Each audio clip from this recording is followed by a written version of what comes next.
Today, we're going to be talking to Loreiel Eternal, learning about the unique struggles it faces as a vampire in the modern age, how it's overcome many of these challenges, and the rich history it's experienced before getting here. Thank you for agreeing to this interview today. Would you like to start by introducing yourself? Hello, yes, I am Loreiel Eternal. I am an Instagram influencer with over 1,000 million followers, whom is afflicted with vampirism. Thinking about the work you do you think there are any unique challenges you face because of your vampirism? Yes, a lot of people heavily underestimate how hard it is to do what I do as a vampire. The human creators that I share the space with have the advantage of being able to use their merit. This is purely aesthetic. While I am left just guessing while I put on my makeup, it takes forever, non-literally, and gets quite messy. It is also quite difficult to get brands willing to work with me. I think a lot of them worry about isolating their human consumers if they work with the undead. It is unfortunate, but I understand. I suppose I can't complain too much though. It is a gift, and I do have the advantage of being ageless and knowing that my form will not change. Though I have known other vampires who have not appreciated this so much. I've had friends who weren't turned until their 70s. Unfortunately, humans don't find longevity very beautiful. Do you feel like you have any different expectations put on you as in the modern day? Yes, of course, there are loads of unrealistic body expectations for the modern vampire.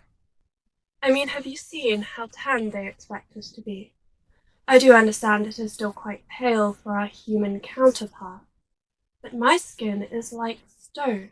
It is bone white, and I find it quite degrading having to dress up to look more human. We have no blood, and so we have no pigmentation at all. You have no idea the amount of foundation I have to put on just to look slightly more human.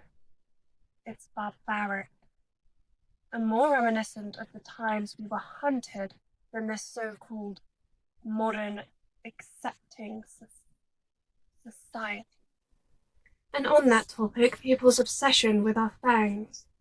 I am constantly berated for how short mine are. It is hardly my fault that in the 17th century I had to file them down to blend in better. The world hasn't always been accepting of my people. Before, long fangs were scary and dangerous, and now they're desirable. Don't get me wrong, I do understand the appeal of longer fangs. They are better for us. You have no idea how much more difficult it is to feed with my shortened fangs.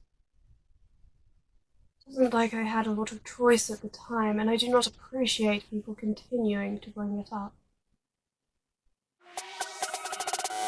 I see. So what kind of creative decisions do you tend to make when making a post? Though I can see in the dark, unfortunately, my camera cannot.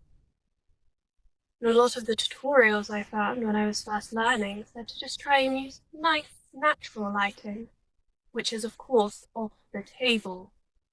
I have seen the recent trend going round of other vampires taking pictures of themselves in the sunlight, giving themselves a nice natural glow. I think it barbaric and ridiculous.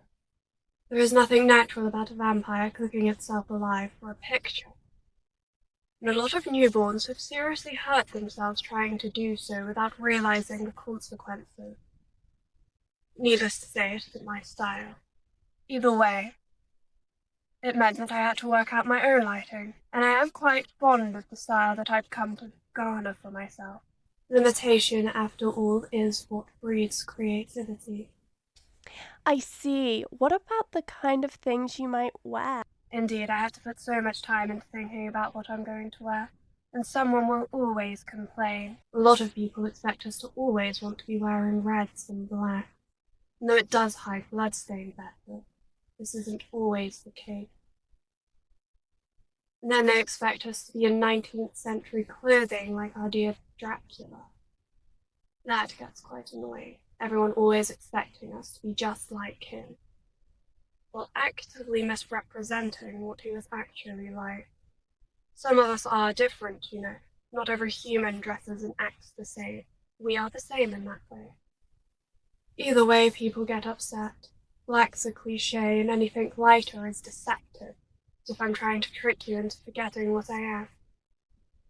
I've hidden for a millennia, and believe me, if I didn't want people to know what I was, they wouldn't. Then there's the old versus modern argument, which I also can't win.